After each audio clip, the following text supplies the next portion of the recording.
All right, guys, today we have more PlayStation news to go over and discuss. So before we get into it, if you could do me a big favor, make sure you hit that like button to help the video out and show your support. Hit the subscribe button if you're new and hit the bell notification icon as well so you can be notified immediately anytime a new video goes live. But the first thing we're going to be highlighting is just how much money apparently God of War 2018 as well as Horizon Zero Dawn generated for Sony when they released, or within the time frame that they were released up until this point. I think this is very important to highlight because it's interesting to see just how successful these big AAA single player games are for Sony. Simply because the more successful they are for Sony, the better that is for us, those of us who enjoy these types of games and want to ensure that these games continue to persist and remain relevant, so that way not every game has to turn into something that has an add-on multiplayer that nobody asked for, or is just a game as a service, obviously. And when we talk about just how much money these games made for Sony, I think it's safe to say that Sony is going to continue to invest heavily in these experiences going forward, which is great news, obviously. So, says here, LinkedIn profiles for prominent members of staff at Sony can provide some interesting information. As noticed by @Bogorad222 on Twitter, TJ Kansunji, if I'm saying his name correctly, has revealed that God of War made $500 million in revenue. Horizon Zero Dawn apparently made $400 million in revenue. His profile has now been altered to remove that revenue figure or those figures, but screenshots exist of the profile before it was adjusted. Formerly PlayStation's group marketing manager, he oversaw God of War's brand strategy. As of 2019, the game has made $500 million in revenue, significantly exceeding Sony's revenue targets. The title sold over 10 million units in its first year, 40% of which were actually digital sales. This set a record for both digital sales and the highest number of units shifted during a game's first year of release. In fact, the game was the most successful PlayStation exclusive launch in history, selling 3.1 million copies in just 3 days and reaching $131 million in digital sales alone during its first month. The series as a whole has gone on to shift more than 51 million units. Kansunji also helped to launch Horizon Zero Dawn. By the time he left PlayStation in 2019, the title had made $400 million in revenue, having sold over 8 million units. Of those, 35% were digital sales. The title was the biggest launch of a new PlayStation 4 IP in the UK and had previously reported selling 3.4 million copies in its first 2 months. By the time it reached its second anniversary, it had also passed 10 million units sold. Meanwhile, on PlayStation 3, Killzone 3 became Sony's best-selling first-person shooter, exceeding sales predictions by 20% in just 5 weeks. And they do also mention Uncharted 2 and Uncharted 3 and just how well those games sold. So, you know, it's interesting because apparently, this individual, Kansunji, wasn't the only person to spill the beans, as they're putting it here. Naughty Dog programmer Drew Thaler revealed several of their games have grossed $1 billion since their release. He went on to mention The Last of Us Part 2, and Uncharted 4, but whether they all hit that target is unclear. I do think that that is very interesting to think that The Last of Us Part 2 could hit $1 billion, within this time frame that it's been out.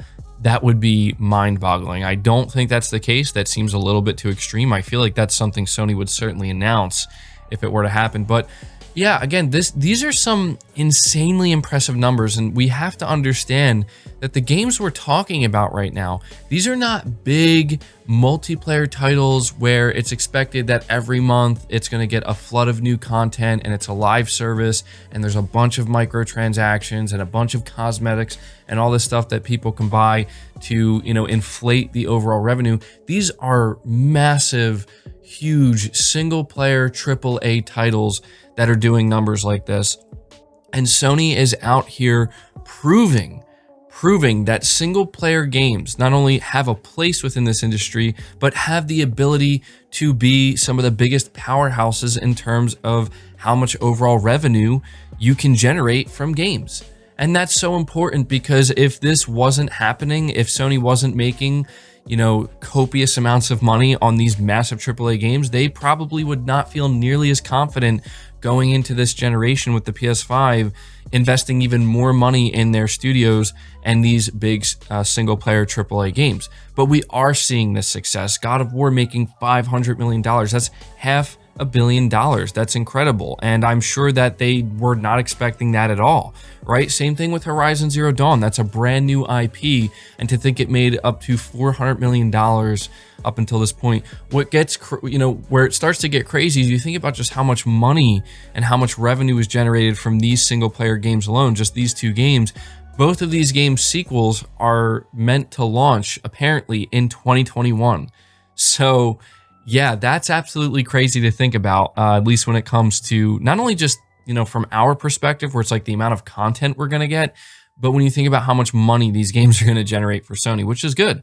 Hopefully, the amount of money that games like God of War, Ragnarok, as well as Horizon Forbidden West can generate can greatly surpass what we're seeing here, because if that's the case, then we're going to continue to see that money rolled back into these studios and these development teams and these types of games for Sony. So yeah, certainly had to take some time to highlight this because it's not something that I see a lot of people talking about, but I think it's very important. I think it's a great sign going forward for single player AAA games. And hopefully it's such a great sign that other publishers are looking at this and thinking, wow, can we do that? Can we make a single player, game, a AAA story narrative focused game that, could potentially generate this much money for us? Because, that's a good thing for any publisher. So moving on from that, we're talking briefly about the upcoming PlayStation 5 exclusive Gran Turismo 7. We do have a little bit of an update on this title,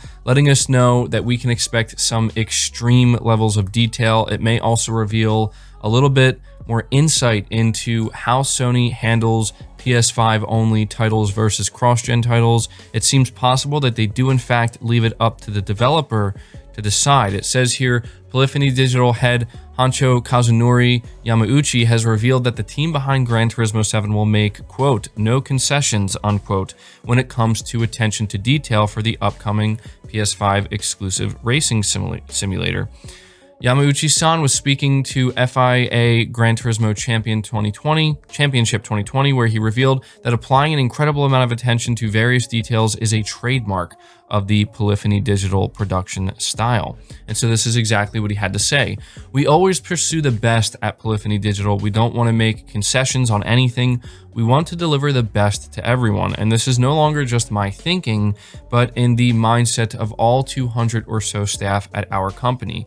They say in Japan that divinity comes to reside in the details, and it's so true. How much attention you pay to the fine details, how to perfect it, hone into perfection, and applying an incredible amount of attention to this is our production style. So I do think this is interesting because he seems to be vaguely implying that what we're going to see with GT7 is something that we just haven't seen before when it comes to levels of detail, and I do believe it.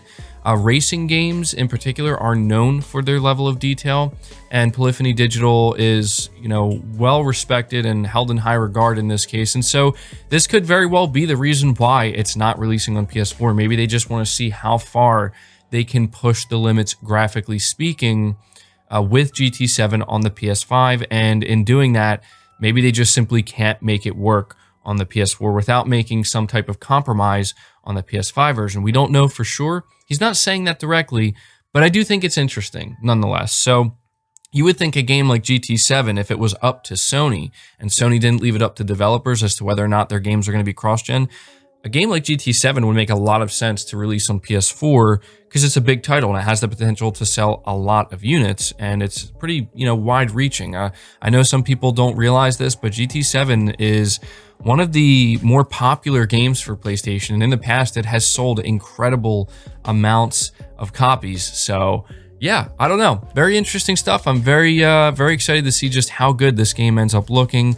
But just to finish off this video, I do want to let everybody know that Sony has finally added the notification on PlayStation 5 to let us know whether or not you are about to play the PS4 version of a game or the PS5 version of a game. This is important because a lot of people were very confused for some time, specifically when playing, say, the new Call of Duty.